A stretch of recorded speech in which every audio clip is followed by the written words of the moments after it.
Bonjour à tous et à toutes, bienvenue dans ce webinaire qui nous rassemble aujourd'hui sur les questions d'obligation des fonctionnaires et les positions administratives. Donc, je suis Karine Amiot, conseillère formation à la PFRH des Pays de la Loire, et nous vous proposons ce webinaire avec donc l'animation de Madame Garcia-Sénotier, qui va vous faire cette présentation durant 2 heures. Donc, nous sommes ensemble sur ce webinaire pendant 2 heures. Je vous rappelle les petites règles d'usage, mais que je pense maintenant chacun connaît.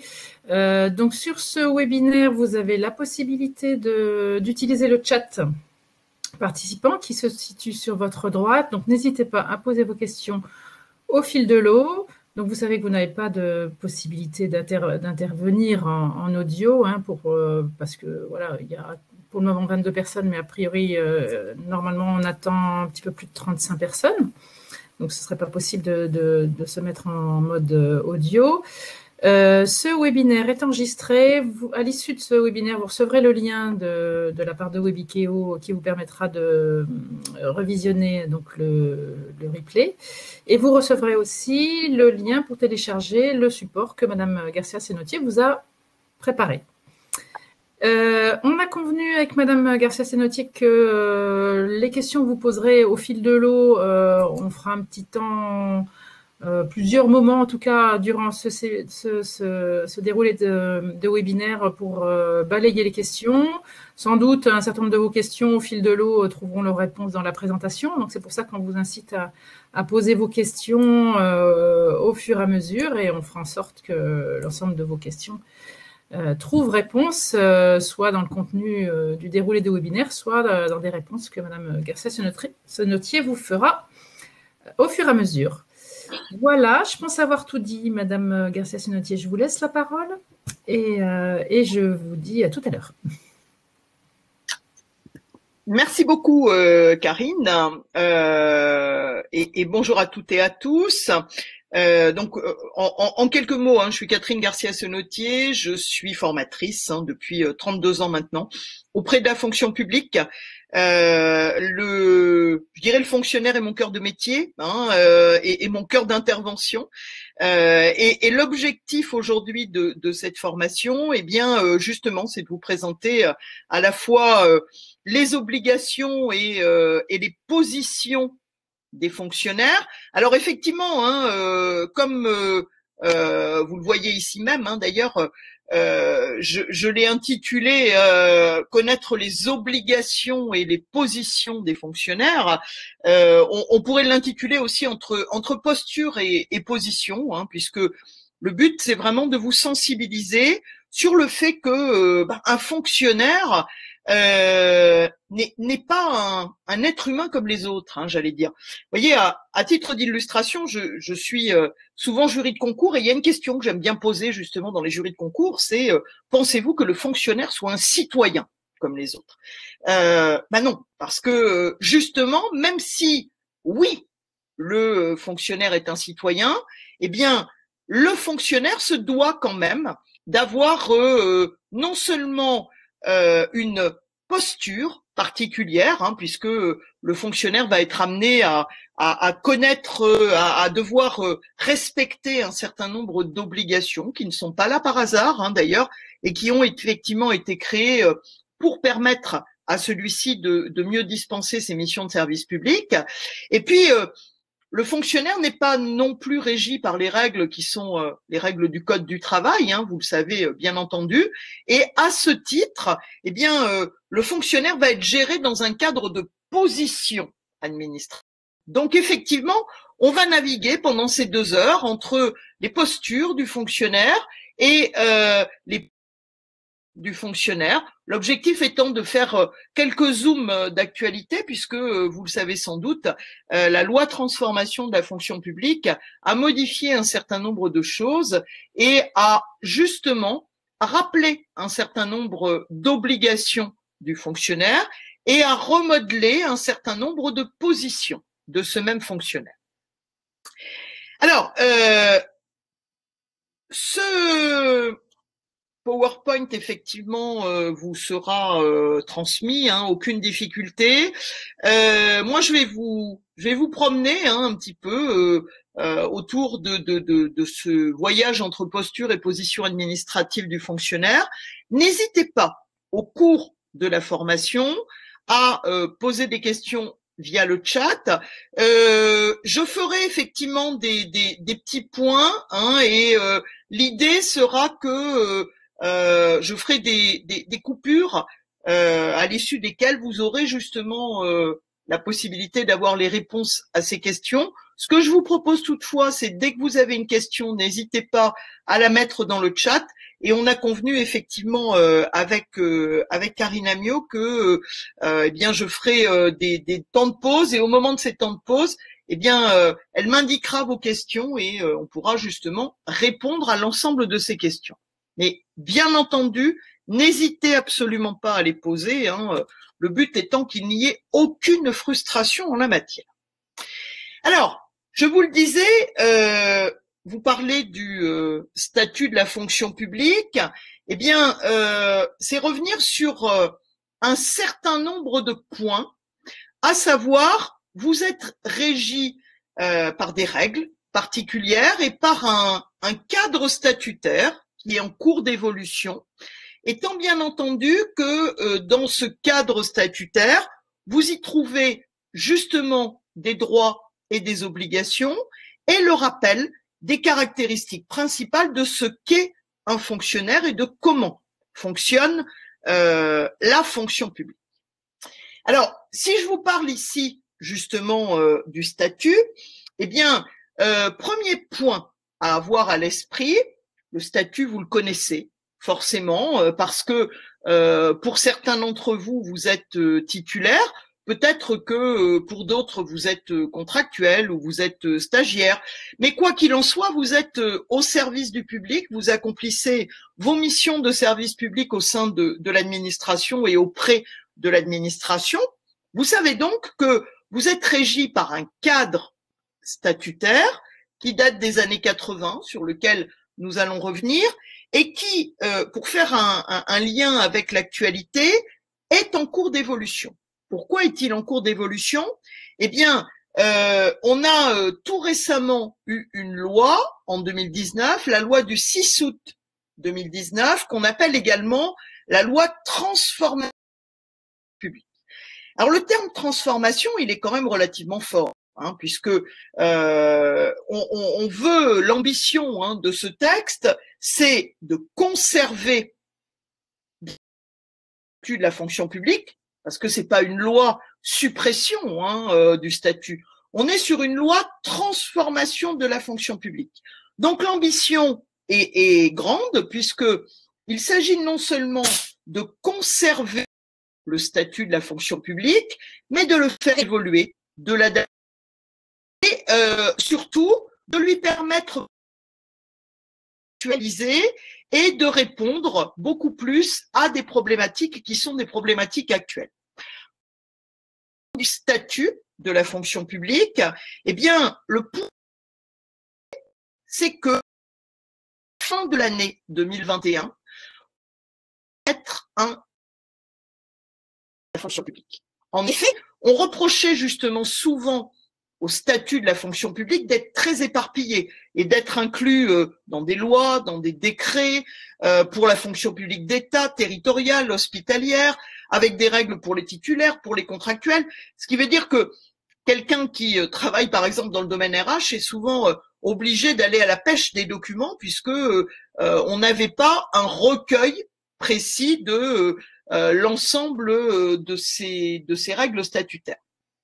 Ce sera chose faite, puisque effectivement, un avis du Conseil supérieur de la fonction publique vient d'être donné le 24 juin dernier concernant le code de la fonction publique, et ce code de la fonction publique, un peu à l'image du code du travail, va faire son apparition d'ici la fin 2021. Alors, fin 2021, hein, je pense qu'on le verra apparaître plutôt effectivement vers le mois de décembre, mais quoi qu'il en soit, sachez donc qu'on va donner naissance à un code de la fonction publique. ce code de la fonction publique va donc reprendre l'ensemble des règles statutaires et ce code de la fonction publique, là aussi, répond à l'une des ambitions de cette loi de transformation de la fonction publique, qui est de rapprocher des règles du privé et les règles du public, tout en conservant malgré tout l'existence et les spécificités du statut de la fonction publique. En effet, je vous ai mis ici toute une série de questions que l'on peut se poser quand on parle du statut, et ces questions justement, je vous les pose à distance, ou du moins j'aimerais que au cours de ces 2 heures de webinaire, eh bien justement vous ressortiez avec des idées beaucoup plus précises autour de ces thématiques, parce que vous travaillez dans la fonction publique, les règles qui s'appliquent à vous ne sont pas justement des règles de droit commun, ça n'est pas le code du travail qui s'applique à vous. Alors, excepté, là encore, quand je dis ça n'est pas le code du travail qui s'applique à vous, je mettrai une petite nuance. La partie 4 du code du travail, santé, sécurité au travail, s'applique aux établissements de l'administration et s'applique à l'administration dans son ensemble, exactement comme ces règles peuvent s'appliquer dans le privé.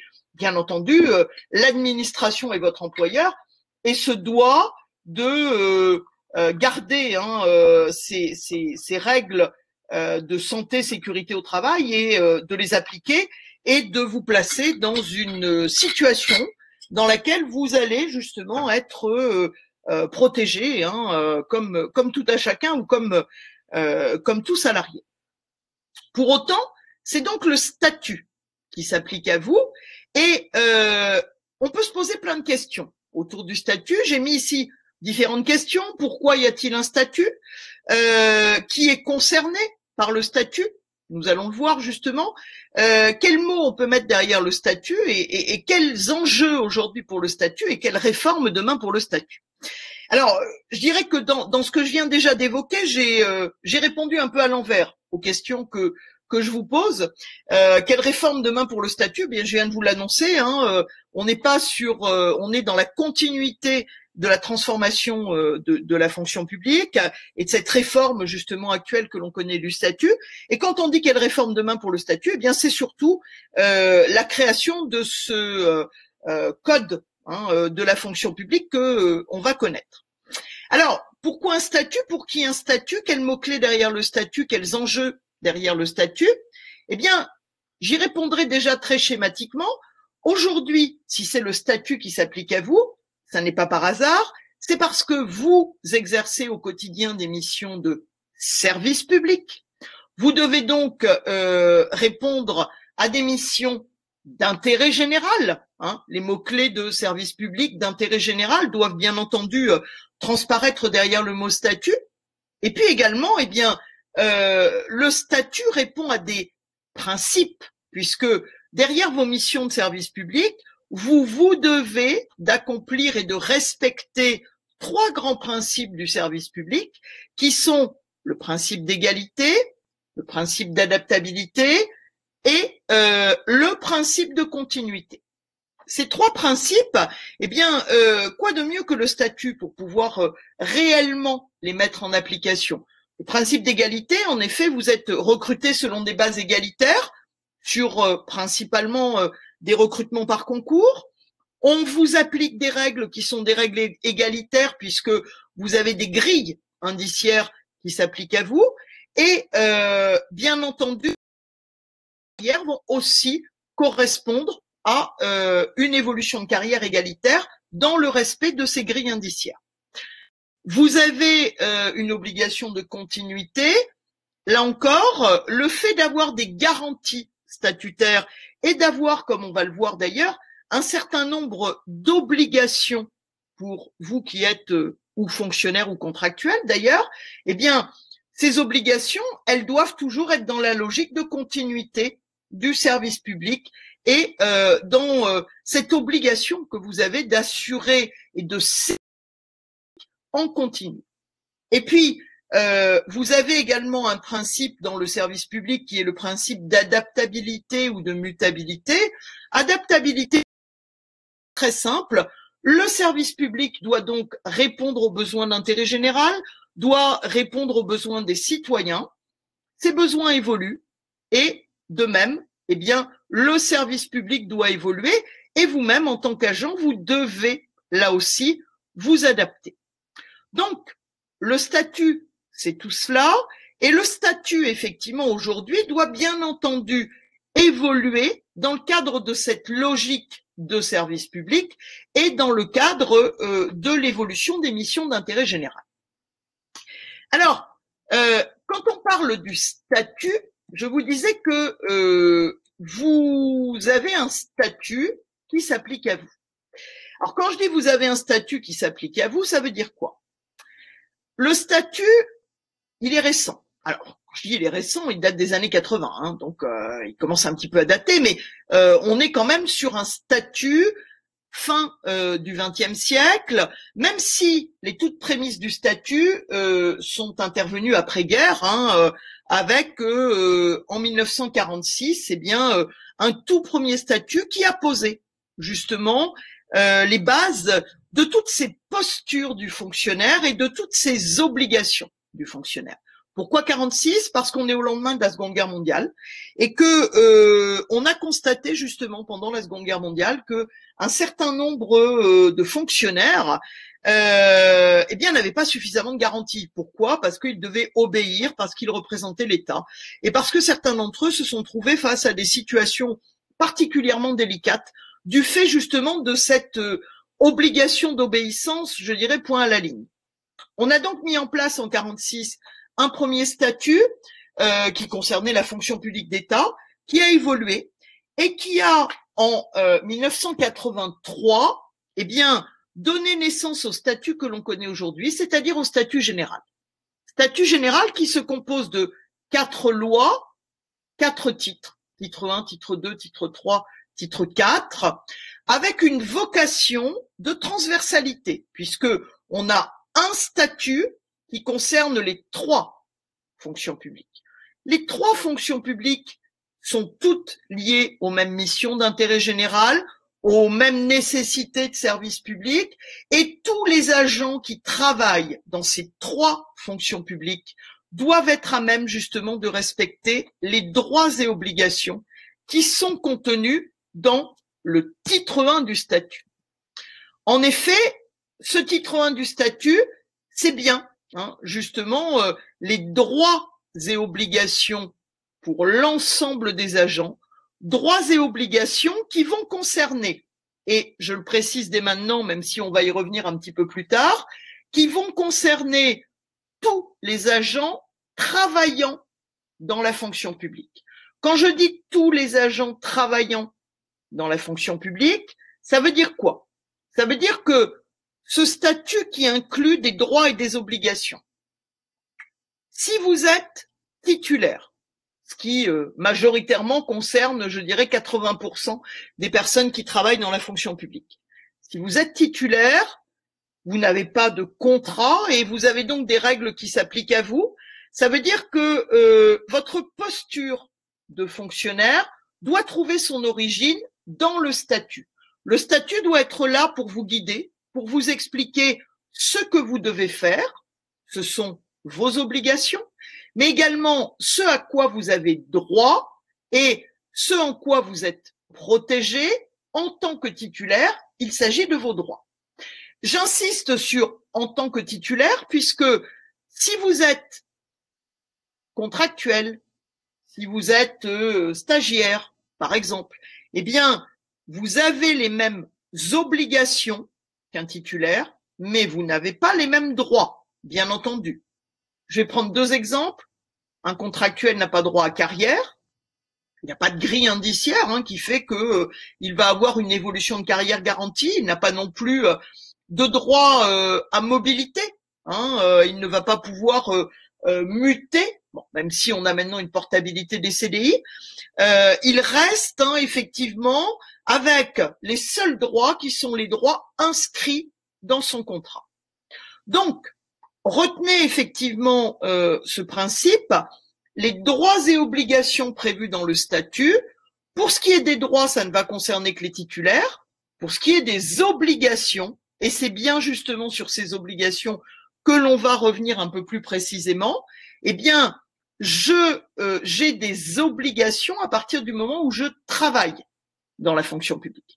Ça veut donc dire que titulaires, contractuels, stagiaires, salariés de droit privé même qui peuvent travailler dans la fonction publique vont être soumis exactement aux mêmes obligations incluses dans ce statut de la fonction publique. Je vous le disais, le statut de la fonction publique, c'est les années 80. C'est les années 80, 83 très exactement, hein, loi du 13 juillet 83, 11 janvier 84 pour l'État, 26 janvier 84 et 9 janvier 86 pour la territoriale et l'hospitalière. Ce statut a connu un certain nombre de modifications importantes ces dernières années. Quand je dis ces dernières années, je devrais dire surtout, allez, on va dire, on va être large, on va dire ces 15 dernières années. En effet, l'objectif dans le cadre des dernières lois qui ont été votées dans le cadre du statut, eh bien, c'est justement de renforcer cette posture du fonctionnaire, de renforcer l'exemplarité du fonctionnaire et de permettre également, en termes de droit notamment, de favoriser les mobilités des agents à l'intérieur des trois fonctions publiques, mais également vers le privé, puisque là encore, la loi transformation, comme je vous le disais, a eu aussi comme vocation, comme objectif ou comme vocation de rapprocher le public du privé. Parmi donc les grandes réformes, on note la loi mobilité du 3 août 2009, qui a, comme son nom l'indique, favorisé les mobilités des agents dans les trois fonctions publiques et également vers le privé. On note également la loi du 20 avril 2016. Cette loi, justement, c'est la loi relative à la déontologie des fonctionnaires et aux droits et obligations des fonctionnaires. Alors, on va en redire quelques mots, puisque justement, cette loi est importante. Elle a renforcé cette exemplarité que l'on exige aujourd'hui des agents publics. Là encore, il faut se resituer dans le contexte. On est en 2016. On a un certain nombre d'affaires, entre guillemets, ou de dossiers qui voient le jour. J'évoquerai simplement l'affaire Cahuzac. On est dans cette période-là. L'idée, c'est de dire un fonctionnaire, c'est quoi? Eh bien, c'est quelqu'un qui est là pour véhiculer l'intérêt général, pour véhiculer les objectifs de service public. Et le fonctionnaire, il représente les citoyens. Donc, comme il représente les citoyens, eh bien, il leur doit des comptes à ces citoyens. Et il se doit donc d'être exemplaire et de remplir un certain nombre d'obligations statutaires, notamment la dignité, l'impartialité, l'intégrité, etc. On y reviendra bien entendu tout de suite après, et je referai quelques petits zooms particuliers sur les apports de cette loi du 20 avril 2016.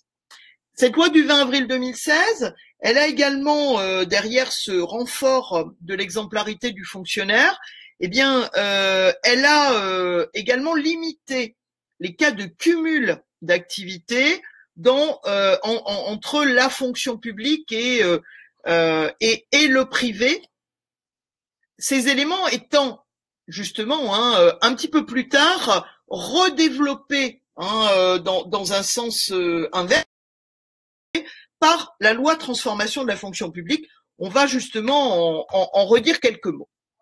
Et puis, concrètement, eh bien, cette loi transformation de la fonction publique, je vous en ai déjà dit quelques mots, c'est la petite dernière, et c'est celle qui actuellement donne naissance assez régulièrement à des décrets, à des ordonnances et à toute une série de textes qui vont faire évoluer la fonction publique et transformer la fonction publique. Retenez ce terme de transformation parce que ça me semble important. Ça veut dire que même si on reste sur une posture du fonctionnaire qui se doit de respecter des obligations, eh bien, on introduit des nouveaux outils qui vont être des outils peut-être plus modernes, des outils qui permettent une meilleure flexibilité de la fonction publique, et puis également eh bien des outils qui vont permettre là encore de rapprocher les trois fonctions publiques avec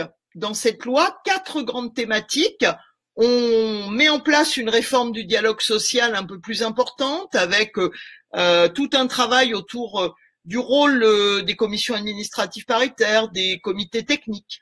On met en place également de nouveaux leviers managériaux, à savoir, on va avoir entre autres la rupture conventionnelle qui fait son apparition dans le statut. On va avoir également des indemnités de fin de contrat qui vont être versées dans le cadre des contrats courts. Et puis, d'une manière générale, et on va le revoir, on a encore renforcé les obligations du fonctionnaire pour avoir une fonction publique beaucoup plus exemplaire. Alors, concrètement, effectivement, premier point auquel je voulais venir, eh bien, le fonctionnaire a une posture à respecter. Je vous le disais tout à l'heure, un peu en guise d'introduction, je vous posais la question de pensez-vous que le fonctionnaire soit un citoyen comme les autres? Et je vous disais la réponse est non. Le fonctionnaire est bien un citoyen à part entière, mais pas comme les autres. Pourquoi? Eh bien, parce que aujourd'hui, quand on parle de fonctionnaire, on se doit d'avoir un respect de la déontologie pour ce fonctionnaire.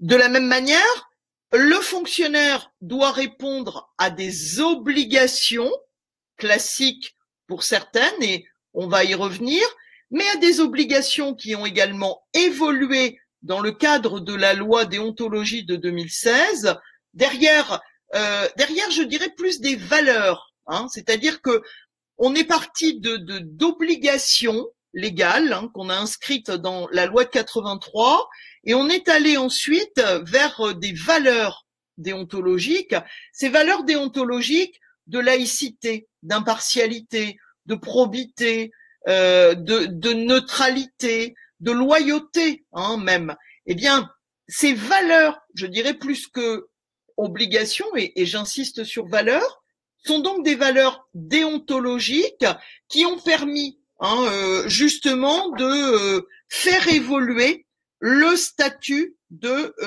la fonction publique et la posture du fonctionnaire. Cette posture et ces valeurs, eh bien, effectivement, elles viennent d'évoluer encore dans le cadre de cette loi de transformation de la fonction publique, puisque on va le revoir là encore, on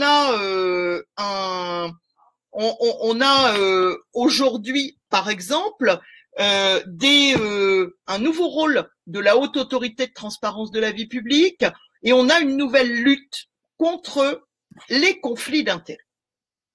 Alors, premier grand point, justement, comme on va l'indiquer, le fonctionnaire a une posture particulière à respecter. Alors, je fais juste un petit point. Est-ce que vous avez des questions particulières? Est-ce que jusqu'à maintenant, justement, vous avez d'ores et déjà des questions précises à me poser, ou des points sur lesquels vous souhaiteriez que l'on avance ou que l'on porte quelques précisions? Alors Catherine, pour le moment, il n'y a pas de questions. Il n'y a pas de questions. Voilà, je vous invite à ne pas hésiter à les poser, mais pour le moment, il n'y a pas de questions. Bon, eh ben très bien. Donc on poursuit à ce moment-là. dans les aventures, hein, justement, du fonctionnaire, hein, et dans les postures du fonctionnaire à... Alors, je vous ai mis ici, hein, un petit nuage de mots, hein, sur lequel on va justement revenir. Ce nuage de mots, il inclut la déontologie, l'impartialité, la neutralité, la laïcité, les obligations, les valeurs, la probité, le statut, les obligations et les droits. C'est tout ce que l'on vient d'ores et déjà d'évoquer en guise d'introduction, et c'est ce sur quoi nous allons revenir un petit peu plus précisément. Alors, je vous rappelle donc, comme je vous l'ai dit, que tout à chacun, là, vous qui participez à ce webinaire, effectivement, vous avez probablement des statuts différents. Vous êtes titulaire, vous êtes contractuel, vous êtes stagiaire, vous êtes apprenti, pourquoi pas, hein, puisqu'il y en a aussi dans la fonction publique. Quoi qu'il en soit, vous êtes tous soumis aux mêmes obligations des fonctionnaires. Ça veut dire que, justement, d'ailleurs, dans le terme, on dit obligation des fonctionnaires, on devrait dire obligation des agents dans le cadre de la fonction publique. Et ces obligations, elles sont pour toute personne qui travaille dans la fonction publique. Je fais juste une petite parenthèse pour vous montrer l'importance de ces obligations.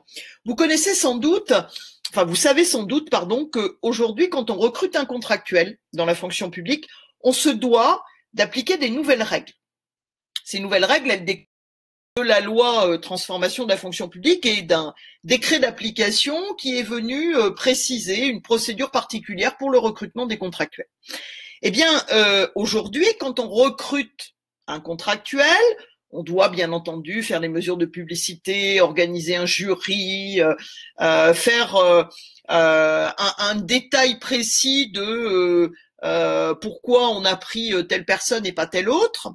Et puis surtout, le texte dit que lorsqu'on recrute un contractuel ou lorsqu'on organise même l'entretien pour un contractuel, on doit lui rappeler quelles sont ses obligations déontologiques.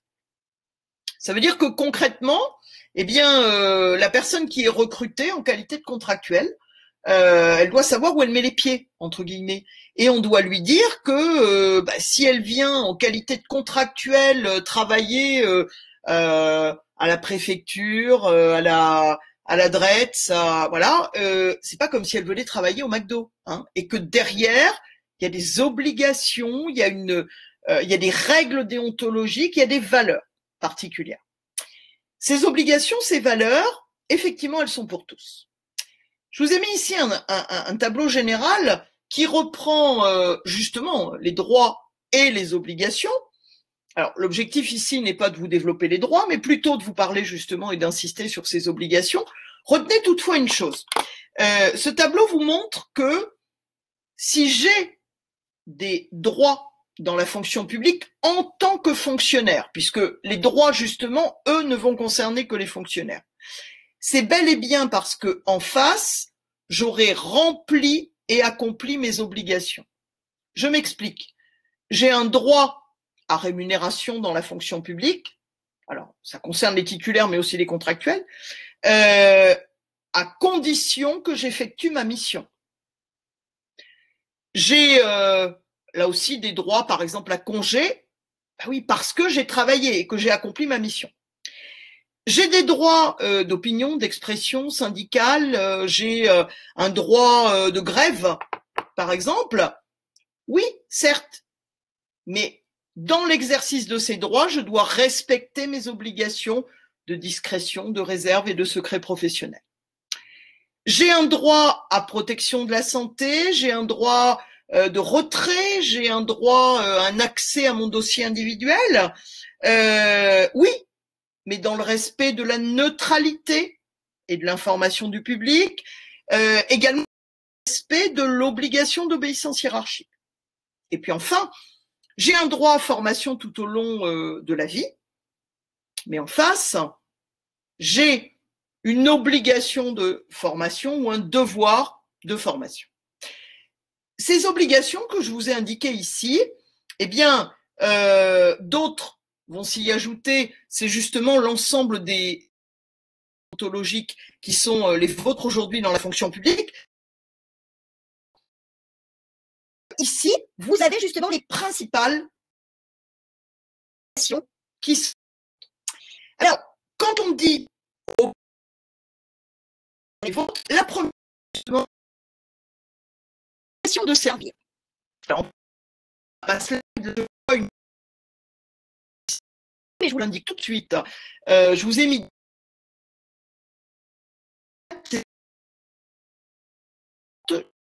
2020, puisque je vous ai laissé la petite coquille. 2020, aujourd'hui. Alors, on est pour les suivantes. Vous avez une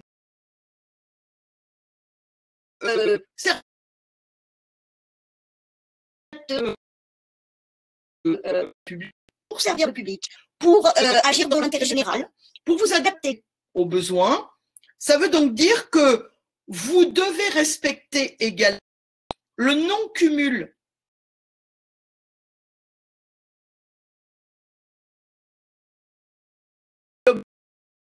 modifié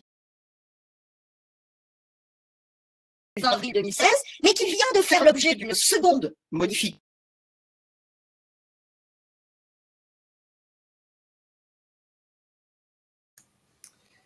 Catherine, le biais de la loi de transformation de la fonction publique et par le Catherine, excusez-moi très exactement de cette. Est-ce que vous m'entendez, oui, Catherine? Visiblement, il y a un petit souci qu'on est un certain nombre à rencontrer de connexion. Est-ce que vous avez... Ouais, est-ce que c'est possible que ça vienne de chez vous, du coup? Ouais, parce que là, on est assez nombreux à entendre un peu saccader et du coup, on ne voit plus votre image non plus. Qu'est-ce qu'il en est de votre connexion chez vous? D'accord. Alors, je vais essayer de bouger.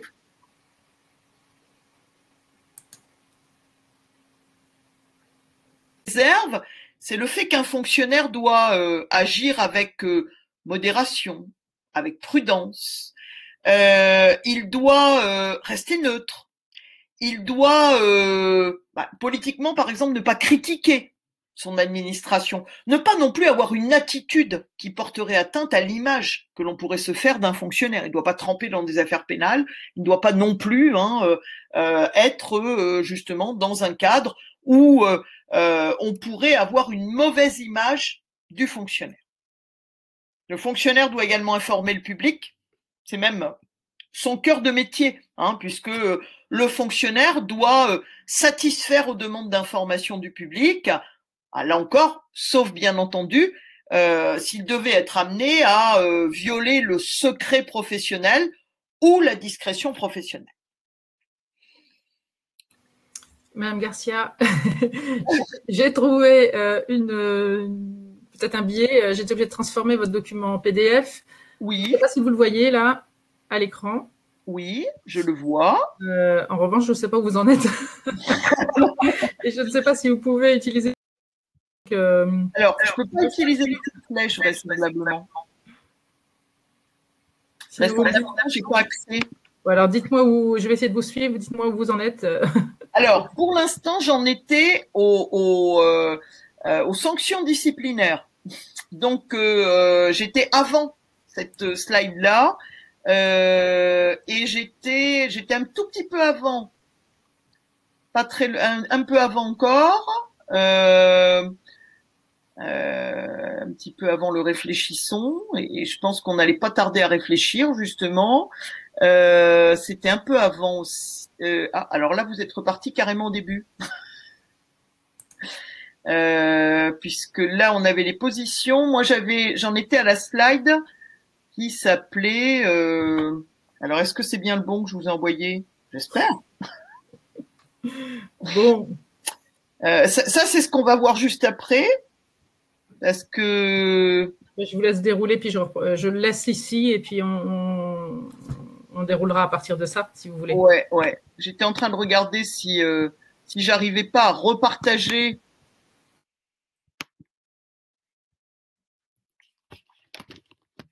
à repartager mon PowerPoint. Hop, on va essayer ça, mais j'ai pas l'impression. Non, il veut toujours pas. Bon. Donc, effectivement, je poursuis juste sur je poursuis juste sur mes documents, et puis on va en venir justement aux différentes questions qui pourront vous être posées, enfin que vous pourrez vous poser, pardon. Je vous le disais, si vous ne respectez pas vos obligations de fonctionnaire, eh bien, effectivement, vous êtes passible de sanctions disciplinaires. Sanctions disciplinaires qui sont justement des sanctions qui ne vont concerner que les titulaires et les contractuels, et qui vont de fait être justement des sanctions du premier groupe, deuxième groupe, troisième groupe ou quatrième groupe. Ce qui veut dire que concrètement, ces sanctions vont être forcément liées précisément aux faits qui vont être reprochés aux différents agents. Retenez que parmi justement les sanctions disciplinaires qui pourront être prises, celles du premier groupe seront prises sans l'avis du conseil de discipline. Celles du deuxième, troisième et quatrième groupe nécessiteront quant à elles l'avis du conseil de discipline. Retenez également que les sanctions du premier groupe, deuxième, troisième, quatrième figurent dans le dossier du fonctionnaire, dossier que vous avez tous d'ailleurs, excepté l'avertissement qui ne figure pas quant à lui dans le dossier du fonctionnaire. Pour les autres du premier groupe, elles s'effaceront au bout de 3 ans automatiquement si le fonctionnaire n'a pas justement eu de nouvelles sanctions. Pour celles du deuxième, troisième et quatrième, elles s'effaceront quant à elles au bout de 10 ans, mais il faudra que l'agent formule la demande. Je reviens donc vers vous pour savoir si vous avez des questions par rapport à tout ce que je viens d'évoquer. Je vois qu'il y en a, mais je laisse Karine revenir peut-être.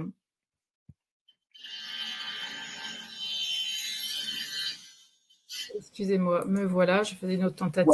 Voilà. Alors, effectivement, il y a des questions. Qu'entendez-vous par interdiction de cumul des emplois? Alors, c'est très simple.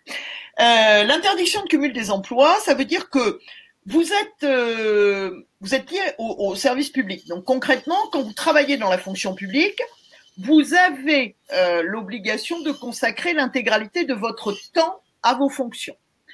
Ça veut dire que vous ne pouvez pas, à côté, par exemple, dire je vais créer mon entreprise. Alors, je devrais dire, vous le pouvez, mais uniquement en étant à temps partiel, au maximum pendant 4 ans. Et au bout de 4 ans, vous allez avoir l'obligation de choisir. Ça veut dire que là, soit je garde ma boîte privée, soit je reviens travailler dans l'administration.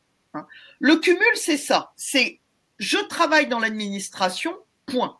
Alors, il y a quelques dérogations. Par exemple, si vous êtes écrivain, auteur, compositeur, chanteur, acteur, ce que vous voulez, ça, c'est ce qu'on appelle les œuvres de l'esprit. Donc ça, vous pouvez tout à fait continuer à le faire sans demander d'ailleurs l'autorisation de votre employeur. Si on vous demande, par exemple, de venir faire une intervention pour présenter votre mission au sein de l'administration auprès de l'université, par exemple, là, vous allez faire une vacation et pour ce faire, vous allez demander l'autorisation à votre employeur. Ça sera bien du cumul. Donc, retenez que le cumul n'est possible que s'il est autorisé par l'administration et surtout s'il est prévu par un texte. Alors, une autre question, je la reformule, parce que du coup, je pense que c'est, est-ce que les agents qui sont également représentants du personnel ont des droits et obligations à exprimer leurs opinions? Alors, c'est comme ça qu'il faut le lire. Je vois à peu près le genre de question. L'idée, c'est qu'effectivement, je vous parlais de, par exemple, les obligations de discrétion, de secret, de réserve. Ça veut dire que, en tant que fonctionnaire, il y a un certain nombre d'opinions que vous ne pouvez pas exprimer, ou du moins que vous ne pouvez pas exprimer n'importe où, n'importe quand et avec n'importe qui. Un représentant du personnel ou un représentant syndical, lui, il est couvert par le droit syndical. Donc, ça veut dire que concrètement, eh bien, il va avoir le droit de s'exprimer. Donc, lui, il a le droit de dire qu'il n'est pas d'accord, mais au nom du syndicat. Ça veut dire qu'en gros, avec la casquette représentant syndical, oui, il bénéficie de droits particuliers qui font qu'il aura des protections particulières le concernant. Par contre, s'il continue à parler en son nom propre en tant qu'agent, il est soumis exactement aux mêmes obligations que tout à chacun et que tout fonctionnaire. Alors, je pense qu'il y a la question similaire pour ceux qui ont des mandats d'élus locaux, par exemple, et notamment pendant le cadre des campagnes électorales. Oui, alors tout à fait. Donc là, même réponse, hein, j'allais dire, vous êtes là aussi quelqu'un, voilà, j'ai un exemple très simple en tête, hein, quelqu'un qui est fonctionnaire dans une collectivité et qui se présente à des élections. Eh bien, là, en gros, on va avoir deux personnages. On va avoir le fonctionnaire qui, au quotidien, doit continuer à faire son boulot de fonctionnaire et à ne pas prendre parti pour quoi que ce soit, ni à impliquer la vision politique dans le cadre de son activité professionnelle.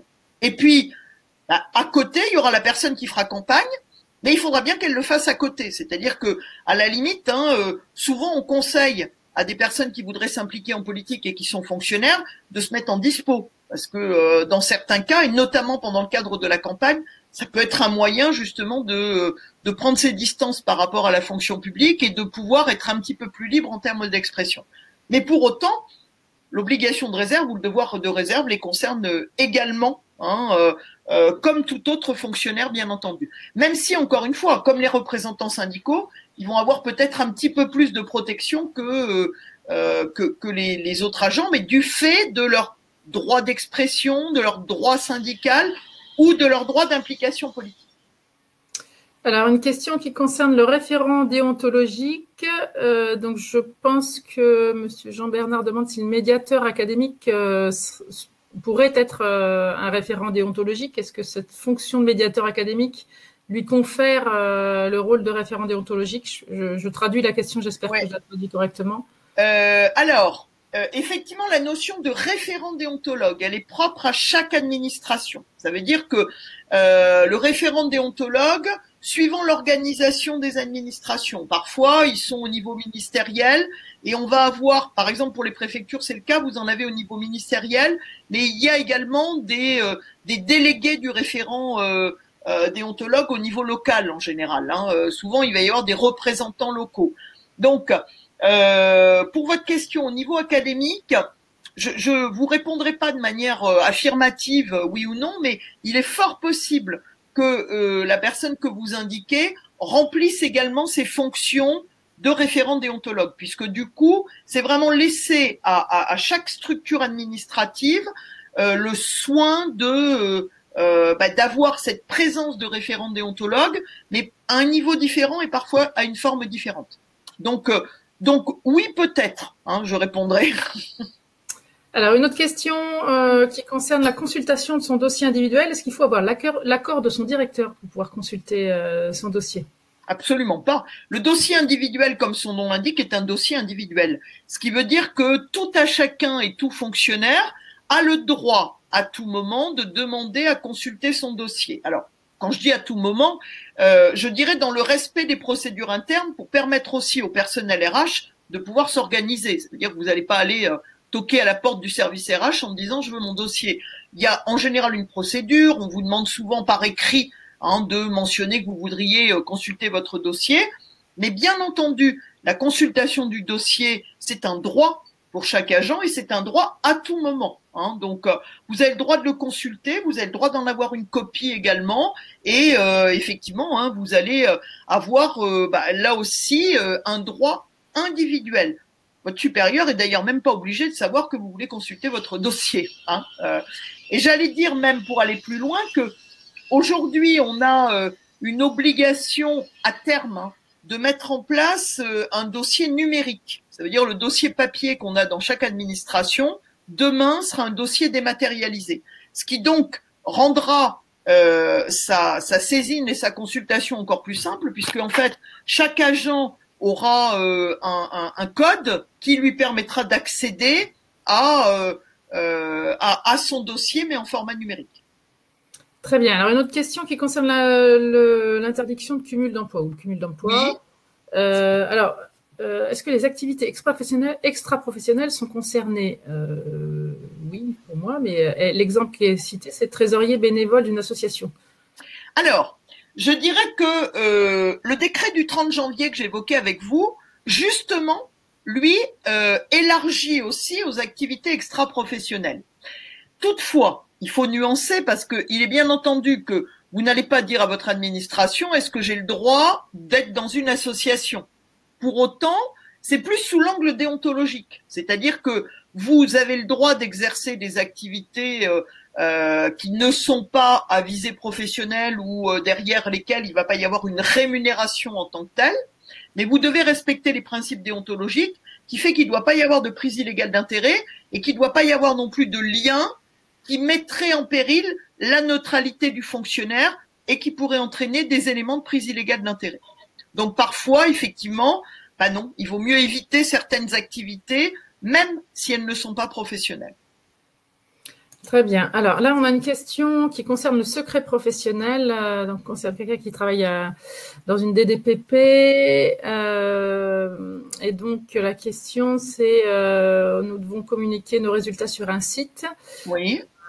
Quelle est la limite entre le secret professionnel et la communication que l'on doit faire? Alors, vous devez communiquer sur un site. Un site qui s'appelle Aline Confiance. C'est dans le cadre de l'activité professionnelle à la Direction départementale de la protection des populations. Oui. Il y a une obligation de communiquer un certain nombre de résultats sur ce site-là. Et donc, du coup, la question, c'est un peu l'ambiguïté entre le respect du secret professionnel et les obligations de communication. Alors, je dirais que le secret professionnel, on l'a.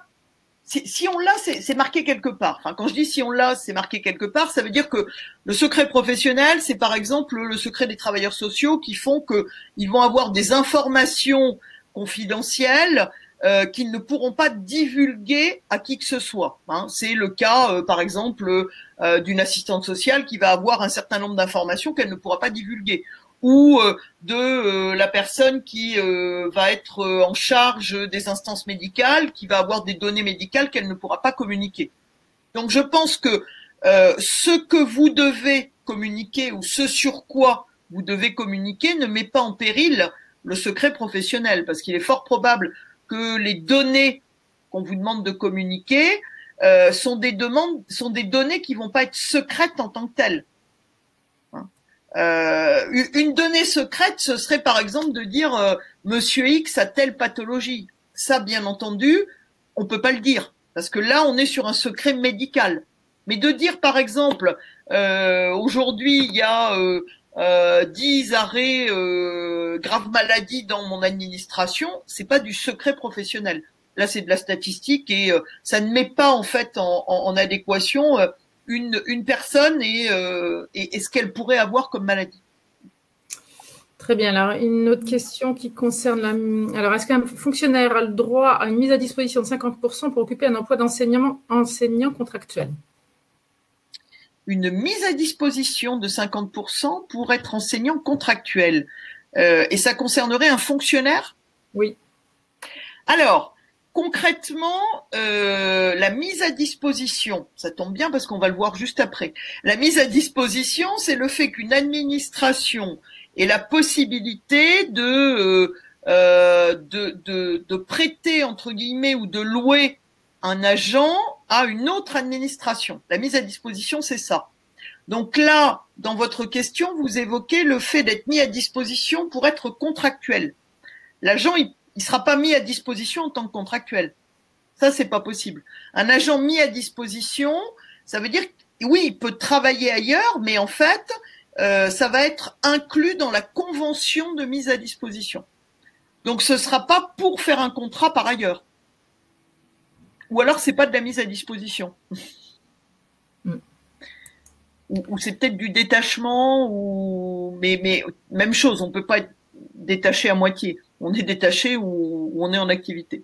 Ou du cumul d'emploi, à partir du moment où on a 50%. Alors, voilà. Ça, ça peut être possible par contre. C'est-à-dire quelqu'un qui va être sur un temps non complet, par exemple, peut très bien à côté avoir une autre activité qui permette de compléter. Ça, c'est tout à fait possible. Oui.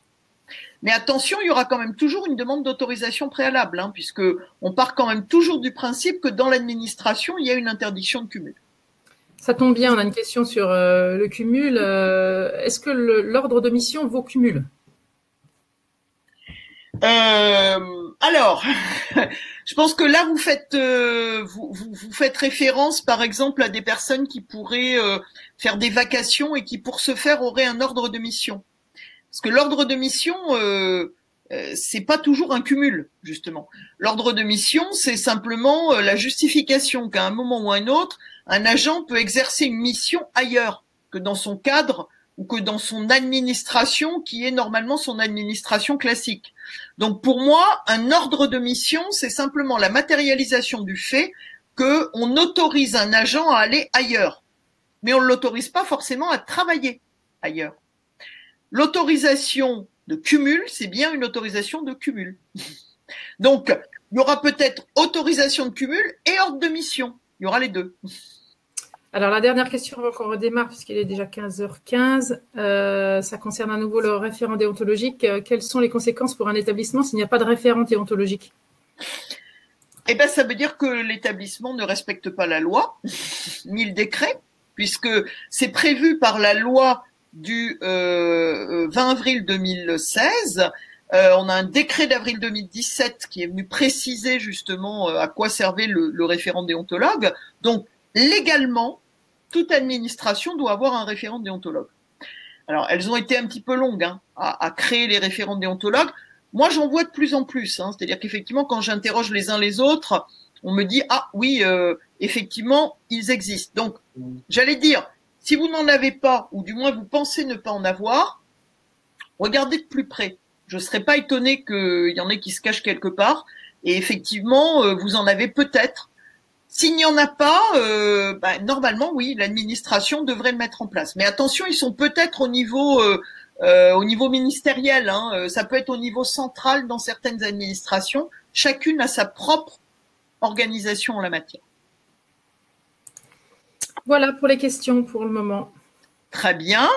On poursuit et du coup, on est sur la suite, c'est-à-dire les positions. Donc, c'est pile ce que vous avez mis en fond d'écran.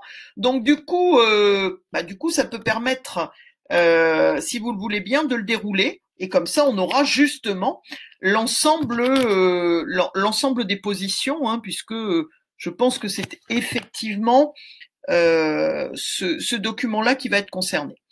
Alors, quand on parle effectivement des positions administratives, alors je vous disais tout à l'heure, le fonctionnaire n'est pas un contractuel et en qualité justement de fonctionnaire, il n'a pas de contrat, mais il a, à contrario, des arrêtés qui vont jalonner sa carrière et qui vont justement faire que cet agent va être dans une position. Donc ça veut dire que clairement, le fonctionnaire n'est pas contractuel, il n'a pas de contrat, il est dans une position et ce sont des arrêtés qui vont effectivement permettre hein, justement de positionner le fonctionnaire. Alors, quand on dit position, ça veut dire quoi? La position du fonctionnaire, vous les avez ici. C'est l'activité, c'est le premier cas de figure. C'est la position normale d'activité, c'est le détachement, c'est la disponibilité, c'est le congé parental. 5 positions administratives qui vont donc se caractériser par des arrêtés. Ça veut dire quoi? Ça veut dire que au cours de ma carrière, je suis forcément j'ai forcément des arrêtés qui vont dire dans quelle position je me situe. La première des positions et la plus fréquente, c'est la position d'activité. La position d'activité, ça veut dire quoi? C'est très simple. La position d'activité, ça veut dire que je suis titulaire d'un grade. Alors, c'est le propre de chaque fonctionnaire, hein, d'être titulaire d'un grade et surtout pas d'un emploi d'ailleurs.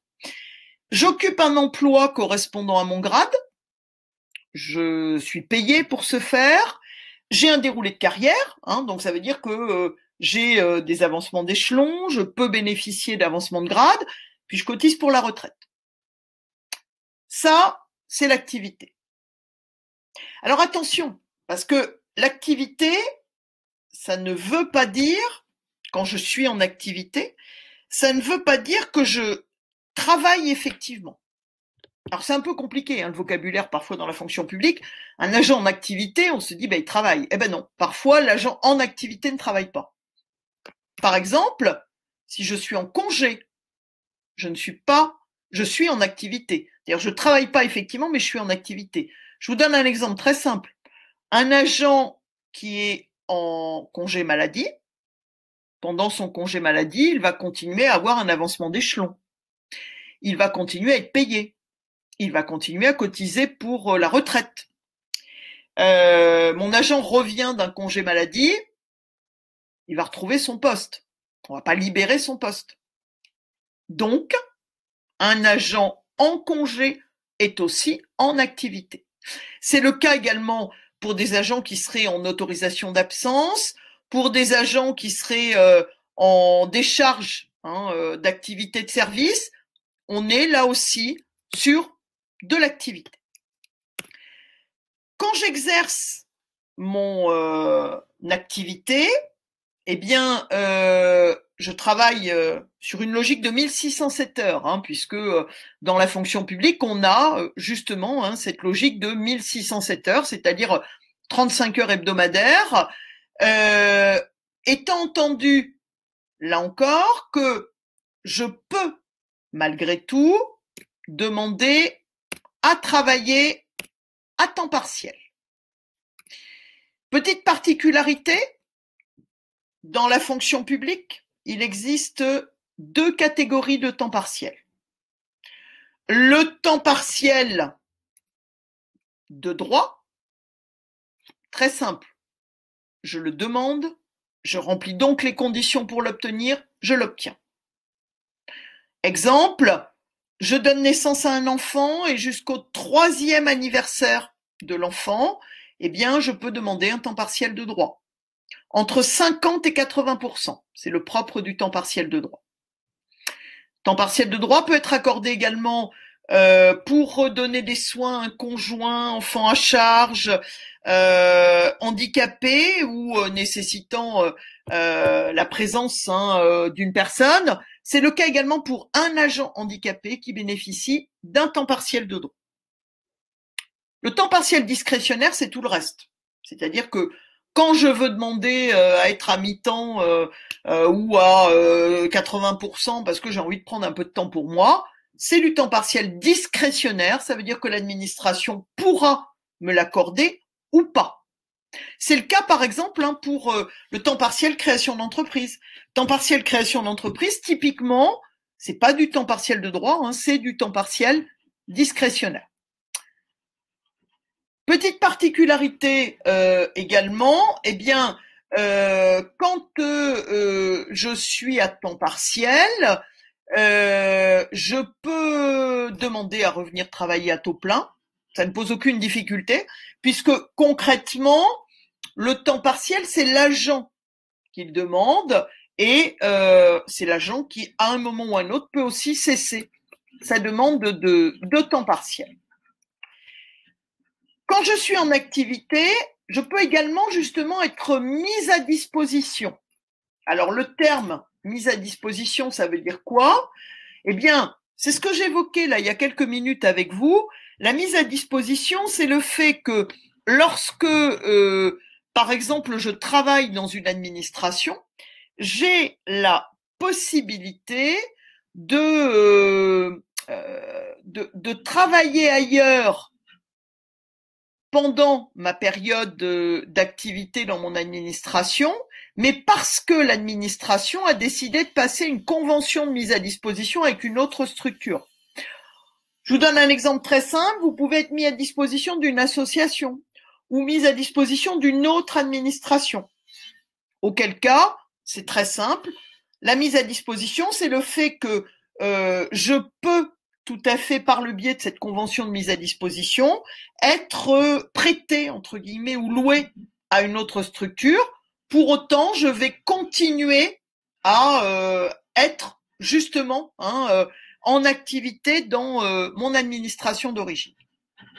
La mise à disposition, c'est donc de l'activité. C'est de l'activité, mais qui va toujours être liée à une convention de mise à disposition. Ça veut donc dire que toutes les règles concernant combien de temps l'agent va passer dans cette autre administration, comment vont s'organiser effectivement les liens entre l'administration d'origine et le lieu dans lequel je vais travailler, tout ça va être prévu justement par le biais de cette convention de mise à disposition. Alors, quand on parle des positions du fonctionnaire, j'ai une autre position pour le fonctionnaire d'État uniquement, c'est la position normale d'activité. Alors cette position normale d'activité, de quoi s'agit-il? Position normale d'activité, c'est très simple à comprendre. La position normale d'activité, elle a été créée au moment de la RGPP, Révision générale des politiques publiques, au moment de la loi mobilité que j'ai évoquée avec vous précédemment. L'idée était simple, il y a toute une série de fonctionnaires qui ont dû quitter leur administration d'origine, simplement parce que le poste qu'ils occupaient était transféré vers une autre administration.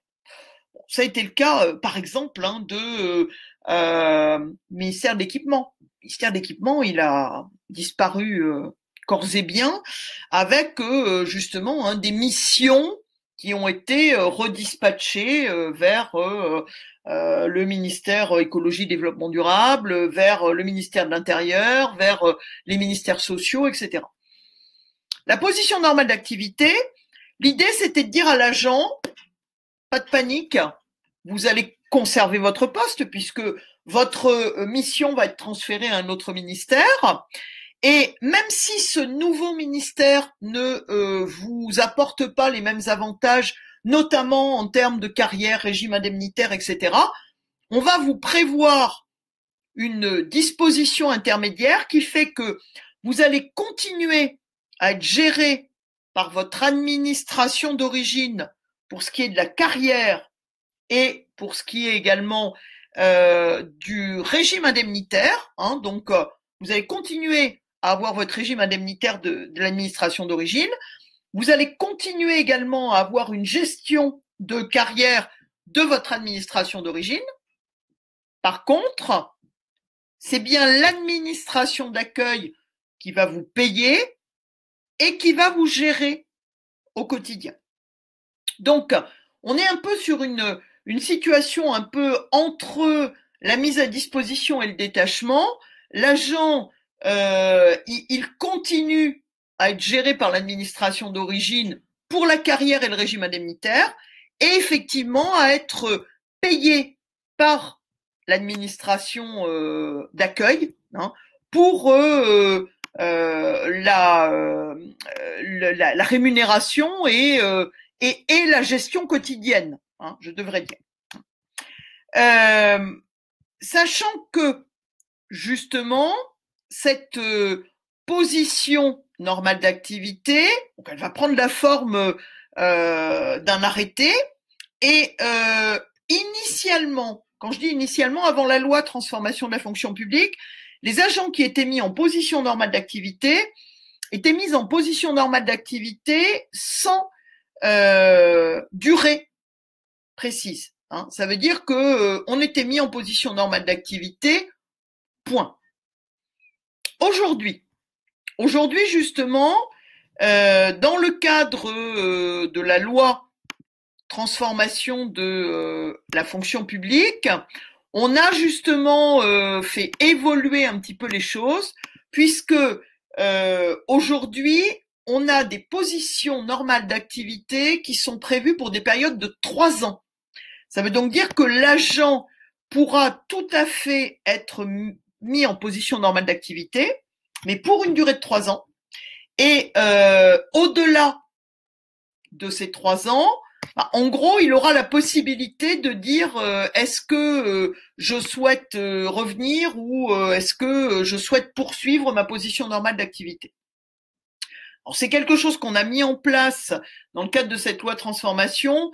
Il faut bien avoir à l'esprit que, à terme, vraisemblablement, cette position normale d'activité pourrait tout à fait être amenée à disparaître parce qu'elle n'est pas très pratique, hein, en toute honnêteté, parce que justement l'agent a souvent un petit peu tendance à plus trop savoir où il habite quand il est en position normale d'activité. Et très souvent, eh bien, à un moment ou à un autre, l'agent peut souhaiter mettre fin à cette position normale d'activité, auquel cas il peut être réintégré dans l'administration d'origine, ou alors effectivement, hein, s'il souhaite poursuivre cette PNA, on aura justement une PNA qui donc aujourd'hui sera sur cette période de 3 ans et aura cette possibilité pour l'agent de lui apporter une garantie supplémentaire de PNA pendant la période de 3 ans. Alors, j'allais dire que cette position normale d'activité, pour moi, elle tend à s'éteindre pour 2 raisons. La première, c'est que aujourd'hui, les grilles de la fonction publique sont en train de se rapprocher. Ça veut dire que quand on a mis en place la PNA au moment de la RGPP, on avait encore des grosses différences entre les grilles indiciaires de certains corps. Et on avait encore des corps très particuliers à l'intérieur des ministères. Aujourd'hui, on a de plus en plus d'harmonisation. Ça a été le cas, par exemple, dans le cas de parcours professionnel, carrière et rémunération, ce qu'on appelle le PPCR, qui a justement permis d'harmoniser l'ensemble des grilles, ce qui veut dire que, à mon sens, à terme, on n'aura plus aucun intérêt à avoir cette position normale d'activité. Il vaudra mieux avoir des agents qui vont être purement et simplement dans une administration intégrée ou détachée, plutôt que cette position normale d'activité. Retenez également que dans la PNA, la particularité donc c'est que la rémunération est versée par l'administration d'accueil, mais avec le régime indemnitaire qui est le régime indemnitaire de l'administration d'origine. Autre position, eh bien, effectivement, autre position, le détachement. Alors, le détachement, de quoi s'agit-il? Bon, le détachement, c'est très simple à comprendre. Le détachement, c'est le fait qu'un agent a la possibilité au cours de sa carrière de finalement d'aller travailler ailleurs. Mais attention, là, il ne s'agit pas d'aller travailler dans le privé, ça c'est plus du domaine de la dispo par exemple. Dans le cadre du détachement, l'agent est placé hors de son cadre d'origine pour aller travailler dans un organisme public ou dans un organisme privé pour y exercer une mission d'intérêt général et de service public. La particularité, c'est qu'il va avoir pendant cette période une double carrière. Ça veut dire que concrètement, je vous donne un exemple très simple, vous êtes aujourd'hui agent de l'État, Vous êtes titulaire, par exemple, d'un grade de SA classe normale. Vous pouvez très bien être détaché auprès d'une collectivité locale pour y exercer des missions de rédacteur, puisque du coup, vous serez de grade à grade et de cadre d'emploi à corps équivalent, pendant une période. Alors, la période, elle va entre 6 mois et 5 ans. 6 mois et 5 ans, ça veut dire que vous allez, par exemple, demander à être détaché pendant 1 an vers une collectivité. Pendant cette année-là, vous allez avoir une double carrière. Ça veut dire que à l'État, vous allez continuer à avoir des arrêtés, et puis en territorial, vous aurez aussi des arrêtés, et vous avancerez des deux côtés, en parallèle, hein, concrètement. Au bout des 1 an, là, vous allez avoir le choix. Soit de demander l'intégration dans l'administration d'accueil, c'est-à-dire ici, dans mon exemple, dans la fonction publique territoriale, soit de revenir là où vous étiez auparavant, c'est-à-dire à l'État. Quoi qu'il en soit, vous n'aurez rien perdu, hein, puisque votre carrière aura continué à se dérouler des deux côtés, et pour les cotisations retraite, vous continuerez à cotiser dans la caisse de retraite d'origine. Vous pouvez également demander à prolonger votre détachement. Retenez que le détachement, vous pouvez le faire ad vitam aeternam, tout au long de votre carrière si vous le souhaitez. Pour autant, au bout de 5 ans de détachement, eh bien, l'administration d'accueil aura l'obligation de vous proposer une intégration. Après, si vous ne voulez pas intégrer, si l'administration veut bien continuer à vous garder, vous allez poursuivre votre détachement tout au long de votre carrière si vous le souhaitez. Hein. Ça veut dire que moi, je rencontre parfois des agents qui sont détachés depuis 10 ans, 15 ans et qui poursuivent leur détachement. Alors, vers quel type de structure peut-on être détaché, sachant que seuls les titulaires peuvent être détachés, un contractuel ne peut pas effectivement être détaché, et sachant que c'est toujours à la demande du fonctionnaire que l'on va pouvoir être détaché. Donc, concrètement, eh bien, on est toujours détaché de corps à corps ou de grade à grade équivalent. Certains détachements sont de droit. Par exemple, je peux très bien demander un détachement parce que je suis nommé membre du gouvernement. Voilà, demain, Jean Castex refait son gouvernement et vous propose d'être secrétaire d'État en charge de la fonction publique. Ben, sachez que vous pourrez accepter par voie de détachement et vous conserverez malgré tout justement votre carrière de fonctionnaire en parallèle au cas où les choses tournent mal et où vous deviez retourner dans votre administration. Vous pouvez être également détaché de droit quand vous faites un stage. Par exemple, vous êtes SA, vous passez un concours d'attaché. Pendant l'année de votre stagiairisation d'attaché, vous allez être en détachement pour stage. Le détachement de droit, ça veut dire qu'on ne peut pas vous le refuser. Il peut y avoir des détachements discrétionnaires, et là, les cas sont très larges. Je peux être détaché auprès d'une administration relevant de l'une ou l'autre des fonctions publiques, État, territorial, hospitalière. Je peux être détaché auprès d'une entreprise publique, d'un groupement d'intérêt public. Je peux également être détaché auprès d'une entreprise privée assurant des missions de service public. Par exemple, des entreprises qui auraient eu des délégations de service public. Je peux demander un détachement auprès de ces structures. Je peux demander un détachement pour une mission de coopération, pour dispenser un enseignement à l'étranger, pour tout ce qui est travailler auprès d'une ONG ou tout ce qui pourrait avoir un caractère international. Je peux également être détaché auprès de l'armée, hein, par exemple avoir un détachement pour exercer une mission auprès de l'armée, hein, une mission militaire. Je peux également, hein, dans le cadre d'un détachement, être détaché auprès d'un attaché parlementaire. Détaché, pardon, auprès d'un parlementaire, hein, en tant qu'attaché parlementaire. ça peut être le cas. Je peux être détaché aussi auprès de l'Union européenne, d'une manière générale. Retenez que quand je suis en détachement, j'ai donc une durée précise de détachement.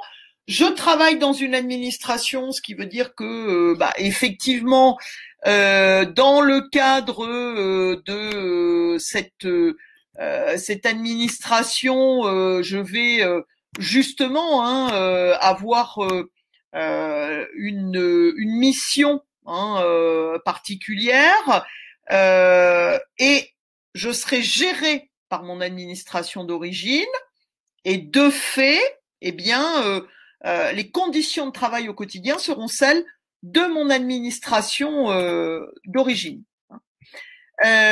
Sachant que lorsque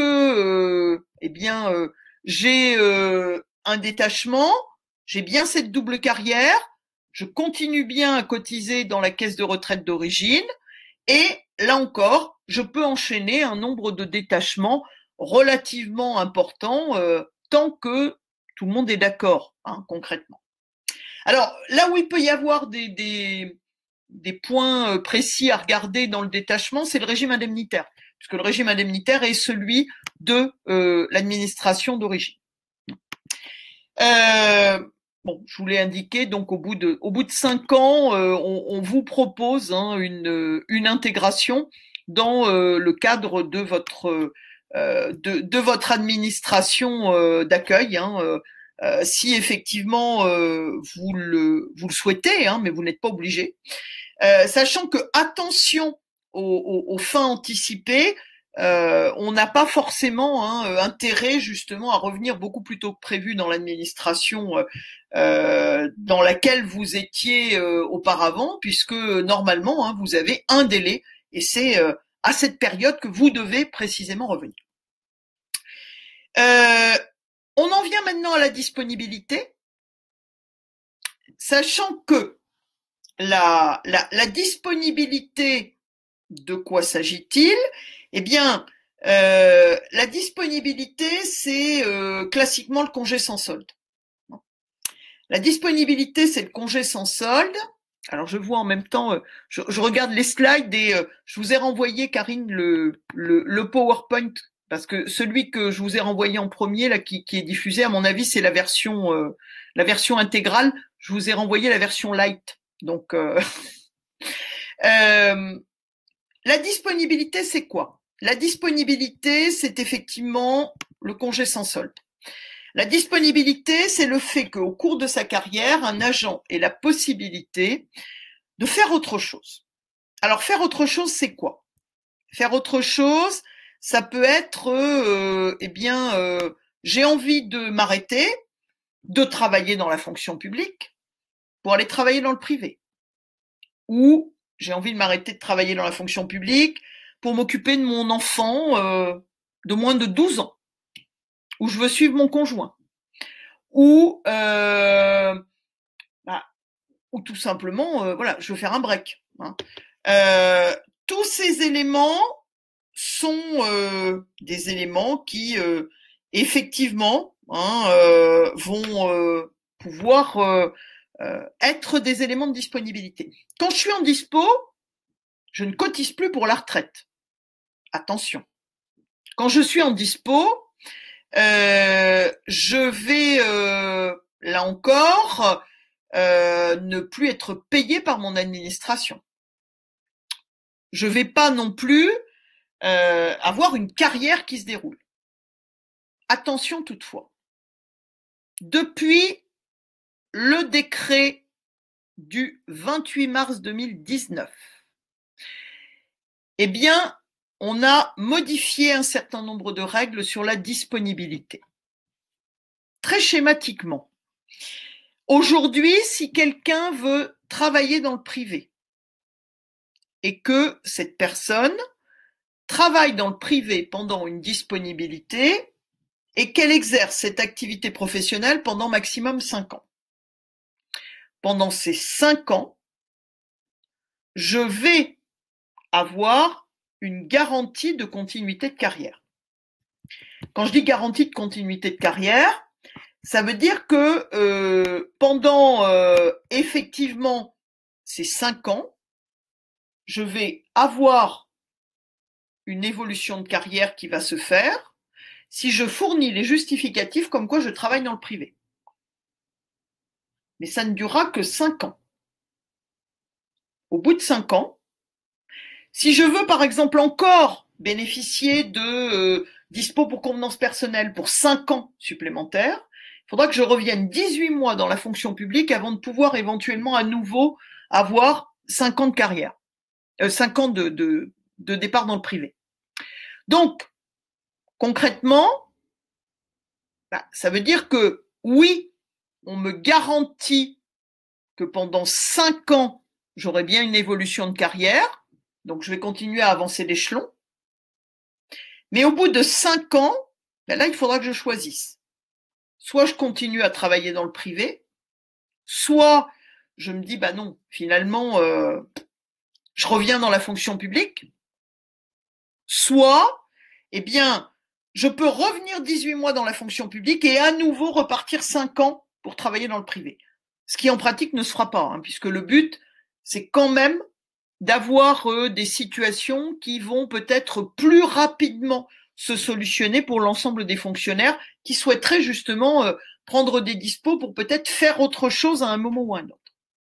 Donc, les disponibilités peuvent être de droit, par exemple, disponibilité de droit, c'est le suivi de conjoint.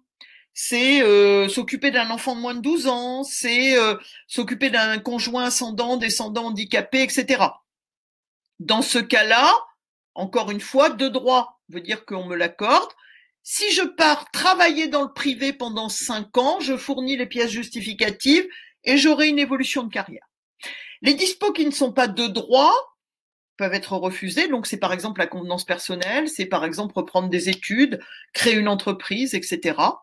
Là, auquel cas, même chose, si je travaille pendant 5 ans dans le privé, je continue à avoir une évolution de carrière pendant 5 ans. Retenez également que si je pars travailler dans le privé, je devrais avoir une obligation de demander l'avis de mon administration pour qu'il n'y ait pas d'ambiguïté déontologique entre l'activité que je veux faire dans le privé et l'activité de fonctionnaire que j'ai actuellement. Auquel cas, la solution aujourd'hui, c'est qu'on demande d'abord l'avis du supérieur. Si le supérieur n'est pas en capacité de répondre, il demande l'avis du référent déontologue. Et si celui-ci n'est pas non plus en capacité de répondre, je vais demander encore plus haut à la haute autorité de transparence de la vie publique. Les disponibilités, effectivement, peuvent être de droit ou sur demande. On appelle ça alors discrétionnaire. Ce qui va changer, c'est le retour. C'est-à-dire que il vaut mieux avoir une dispo de droit quand on revient dans la fonction publique parce que le retour est facilité. Vous êtes prioritaire à la première vacance de poste ou création de poste. Quand vous êtes sur une dispo discrétionnaire, vous n'êtes prioritaire qu'à la 3e vacance de poste. Et puis parmi les positions, je terminerai avant d'en venir à vos questions sur le congé parental, sachant que le congé parental, c'est une position dans la fonction publique, comme ailleurs, j'allais dire, puisque c'est une position du fonctionnaire, mais c'est aussi quelque chose qui existe dans le privé, bien entendu. Et là-dessus, le congé parental n'a pas effectivement de grandes différences publiques-privées. Si ce n'est que aujourd'hui, le congé parental est possible suite à la naissance d'un enfant et jusqu'au 3e anniversaire de l'enfant. Très simple, ça veut dire que les 2 conjoints peuvent demander d'ailleurs à être en congé parental. Alors bien entendu, il n'y en aura qu'un sur les 2 qui percevra une allocation quelconque.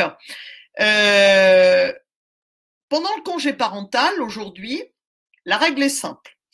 J'ai la possibilité, pendant mon congé parental, de continuer à avoir mon évolution de carrière. Enfin, possibilité, j'ai même le droit d'avoir mon évolution de carrière. Mais attention, pas plus de 5 ans tout au long de la carrière.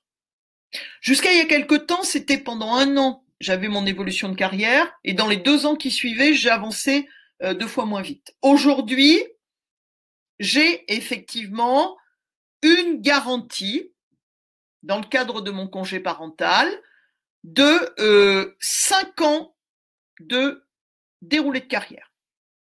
Quand je prends mon congé parental, je le prends de 6 mois en 6 mois, je le demande de 6 mois en 6 mois, sachant que je peux le demander après la naissance d'un enfant, après un congé maternité, ou désormais, pour l'État et la territoriale, à n'importe quel moment entre, je dirais, le 0 et 3 ans de l'enfant.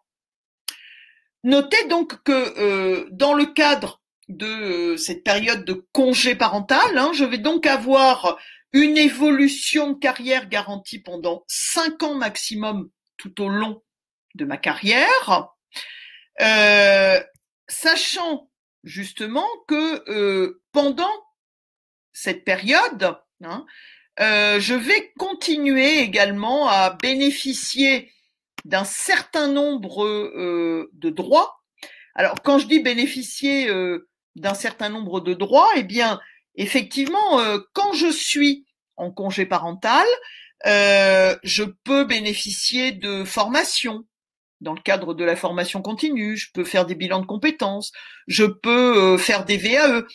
La seule chose, c'est que pendant que je suis en congé parental, je ne peux pas, par contre, avoir une activité professionnelle en même temps, si ce n'est une activité d'assistante maternelle, puisque l'idée sera qu'il y a une compatibilité entre le congé parental et l'activité que je vais être amenée à mener.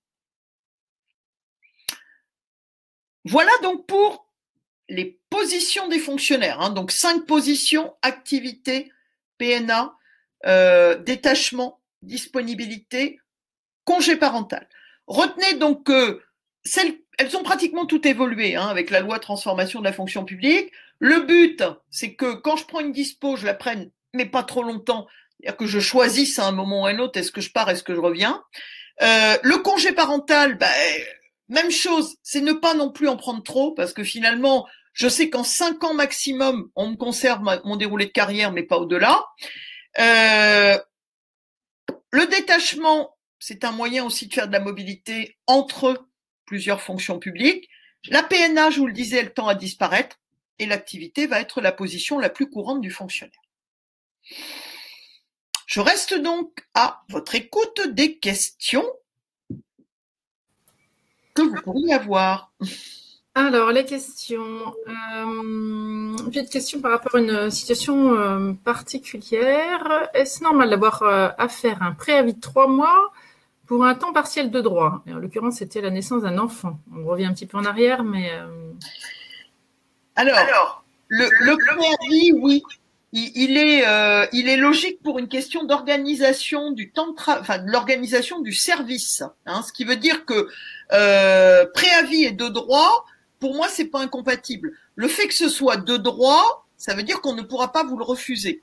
Le fait qu'on vous impose un préavis, c'est de dire attention, il y a une continuité de service public qui doit être garantie, donc nous, administration, il faut qu'on s'organise.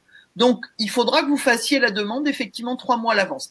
Ça n'a rien d'étonnant puisque dans la plupart des règles concernant notamment les positions du fonctionnaire, il y a cette règle des 3 mois qui est le délai de rigueur pour une meilleure organisation des services. Alors, une autre question. Dans le cas d'une mise à disposition, qui gère l'avancement de l'agent? Est-ce que c'est le service d'origine ou le service d'accueil? Je crois que vous l'avez dit d'ailleurs dans votre... Tout à fait, c'est l'accueil, puisque voilà. Dans le cadre de la mise à disposition, vous continuez à dépendre de votre administration d'origine, pardon. Vous continuez à dépendre de votre administration d'origine, puisqu'en fait, quand vous êtes mise à disposition, vous continuez à être en activité dans votre administration d'origine. Donc, l'administration d'accueil, elle va pas faire grand-chose que de gérer votre emploi du temps. Tout le reste va être géré par l'administration d'origine, en effet. Et une dernière question à laquelle vous avez répondu aussi, est-ce que c'est pareil la mise à disposition et le détachement? Non. Là, vous l'avez expliqué, hein, donc Voilà. Voilà. chose. Puisqu'effectivement, hein, le détachement, c'est vraiment, j'ai une double carrière là. Je suis un petit peu d'un côté, un petit peu de l'autre, et surtout, la grande différence, c'est que dans le détachement, je suis payé par l'administration d'accueil avec le régime indemnitaire de l'administration d'accueil et les règles de l'administration d'accueil. Hein. Là, j'ai mon principe de double carrière que dans la mise à dispo, je suis toujours en activité dans mon administration d'origine. Et une question de précision qui concerne la notion de temps complet et temps incomplet. Oui, alors, temps complet, temps incomplet, j'ajouterai temps partiel. On est sur 3 temps différents. Le temps complet, c'est l'administration crée un poste à 35 heures, c'est un poste à temps complet. Une administration, alors je dis une administration parce qu'à l'État, on n'en a pas beaucoup des temps non complets, mais une administration qui créerait un emploi pour une durée, par exemple, de 24 heures semaine. En territorial, il y en a beaucoup, hein, des postes à temps non complet. C'est par exemple les postes dans les écoles, dans les cantines, etc. C'est souvent des temps non complets. Là, ça veut dire que le poste est créé comme tel. Donc, l'agent peut demander ce qu'il veut. Il n'aura pas justement voix au chapitre, entre guillemets. C'est l'administration qui décidera éventuellement d'augmenter la durée du temps. À l'État, sachez que tous les emplois qui sont de moins de 24h30 sont forcément des emplois de contractuels. Hein, les temps non complets, moins de 24h30 à l'État, sont forcément contractuels. Le temps partiel, par contre, c'est l'agent qui va demander à travailler moins, ce qui veut dire que l'emploi reste un emploi, par exemple, de 35 heures, et je demande à travailler à mi-temps. Ça, c'est du temps partiel. Temps partiel, c'est l'agent qui demande. Temps non complet ou incomplet, c'est l'administration qui crée le poste comme tel. Merci. Et une autre question, peut-on mettre fin à son détachement à tout moment sans observer un délai de prévenance? Toujours un délai de prévenance qui est toujours de 3 mois. Le délai de 3 mois, c'est le délai de rigueur. Hein. Ça veut dire que il faut quand même laisser le temps à l'administration de s'organiser. Donc ça veut dire que déjà, il faut savoir que faire une demande de retour prématuré d'un détachement, c'est jamais complètement très simple, hein, puisque l'administration n'est pas obligée, l'administration d'origine n'est pas obligée de vous réintégrer en temps et en heure quand vous demandez à revenir prématurément. Et puis surtout, il faut laisser aux administrations le temps de s'organiser. Donc d'une manière générale, pour toutes ces procédures, le délai de prévenance est souvent d'un délai de 3 mois. Une autre qui arrive là. Dans le cadre d'une formation tout au long de la vie, un agent qui souhaite effectuer un stage de 3 ans d'expertise comptable, par exemple, hein, dans l'agence comptable de son administration, il est dans quelle position? Alors, l'agent souhaiterait faire une formation. Alors, effectuer un stage de 3 ans d'expertise comptable dans l'agence comptable de son administration. Alors, un stage, je ne sais pas si on peut faire un stage de 3 ans. C'est ce que j'allais vous dire. Stage de 3 ans, on n'est plus sur le terrain du stage, là. Dans le cadre de la formation, c'est peut-être plutôt une formation, un congé de formation professionnelle. Voilà. Mais si vous pouvez préciser, Jean-Bernard, votre question. Et puis derrière, il y avait la question sur les démarches à effectuer. Ouais, c'est peut-être plus effectivement le congé formation qui. C'est ce que je comprends. Parce que 3 ans, oui, ça semble. Ou c'est plutôt, ou alors un détachement dans l'agence comptable de son administration, peut-être. Ouais. Là, il y a, comme quoi, hein, les termes sont. C'est ça, parce que stage, effectivement, soit l'agent il souhaite faire une mobilité au sein d'un service, ou un détachement effectivement au sein d'un service. Mais un stage de 3 ans, ça va être longué, hein, quand même. Voilà, donc il y aurait peut-être une précision. Si vous pouvez apporter, donc j'ai Jean-Bernard L, s'il peut apporter un petit complément à sa question. Voilà, alors oui, après le DSCG, il est imposé pour avoir un DEC. Oh là là. Ah oui, c'est les diplômes. Bon, il faut faire un stage de 3 ans obligatoire. Ah oui, alors d'accord. Alors, après le DSCG, donc diplôme… Comptabilité générale, peut-être. Il est imposé d'avoir un DEC et il faut faire un stage de 3 ans. Oui, d'accord. Donc j'imagine. Donc, c'est dans le cadre de la formation tout au long de la vie. Donc, par exemple, d'avoir obtenu un diplôme suite à un congé de formation. Il y a une nécessité de stage de 3 ans, mais c'est dans le cadre du diplôme professionnel. Pour le coup, entre le stage lié au diplôme et la notion de stage dans l'administration, c'est pas la même chose, je pense. Hein. Et en tout cas, dans cette situation-là, ce serait quelle position administrative qu'il faudrait pouvoir choisir pour pouvoir réaliser ce temps de stage professionnel de stage. Dans quelle position Pour moi, ça serait le détachement. Fort probablement le détachement pour stage. Parce que Et du coup, pardon. Et du coup, si c'est ça, quelle démarche faire auprès de l'administration? Alors, moi, je pencherais pour le détachement pour stage parce que je fais le parallèle avec, par exemple, vous passez le concours des IRA, vous allez vous allez redevenir stagiaire et vous allez avoir du temps école. Hein, il y a pas mal aussi de formations, de concours où on passe ce concours et on a derrière une formation école. Dans ce cas, vous êtes en détachement pour stage, ça veut dire que même chose, hein, la demande de détachement, c'est une demande écrite comme on ferait une demande de mobilité quelle qu'elle soit, qui doit se faire toujours dans ce délai de 3 mois préalable hein, à la procédure à mener. Après, et ça me semble long, 3 ans, mais pourquoi pas hein, si effectivement c'est dans la règle qui est prévue. Bah oui, l'agent peut très bien être en détachement pour stage pendant 3 ans. Eh bien, nous n'avons pas d'autres questions. On va passer toutes les questions en revue. Il est 16 heures. On a eu pas mal d'aléas. Hein. J'espère nous excuser. Et même moi, j'essayais de dropper derrière pour utiliser le document que j'avais. Je n'ai pas pu remettre le bon. Alors, sachez que vous allez pouvoir télécharger le bon document. Voilà, je vous ai envoyé un bon. À la plateforme. Vous allez pouvoir l'intégrer. Hein. C'est simplement que moi, je ne pouvais plus aller le chercher sur la plateforme en étant en live. Donc, veuillez nous excuser pour tous ces petits aléas. On espère quand même. Vous êtes restés, hein, puisque vous étiez.